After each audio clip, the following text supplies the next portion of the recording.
Hello guys, Sanghamitra किचनमध्ये तुमचं मनापासून स्वागत आहे। आपली दिवसाची सुरुवात ही चहाने होते, तशीच माझ्या यूट्यूब चॅनलची सुरुवात ही मी चहाने करते। आज मी तुम्हाला दाखवणार आहे परफेक्ट चहा बनवण्याची माझी खास पद्धत। मी 2 कप चहा करणार आहे। तर सुरुवातीला चहाचे भांडे गॅसवर ठेवून त्यात 1 फुलपात्र पाणी टाकते। आता पाणी उकळत असताना मी अद्रक चांगलं बारीक ठेचून घेते। आता आपलं पाणी चांगलं उकळलेलं आहे। पाणी आता मस्त पाण्याला चांगली उकळी आलेली आहे। आता यामध्ये मी बारीक केलेलं अद्रक टाकते। पाणी आणि अद्रक हे चांगलं आता उकळून घ्यायचे, जेणेकरून पाणी आणि अद्रक उकळल्यावर अद्रकचा हा स्वाद पाण्यामध्ये उतरला पाहिजे। आता या उकळलेल्या पाण्यामध्ये मी 1 चमचा चहा पावडर ॲड करते। पाण्याला चहाचा कलर येईपर्यंत कमी फ्लेमवर चहा चांगला उकळून घेते। आता आपला चहा मस्त उकळला जात आहे।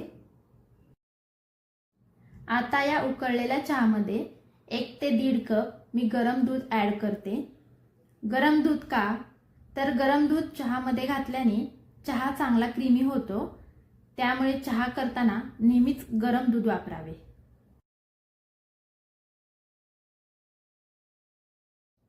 दूध घातल्यानंतर पुन्हा चहा 1-2 उकळी येऊपर्यंत उकळून घ्यावा।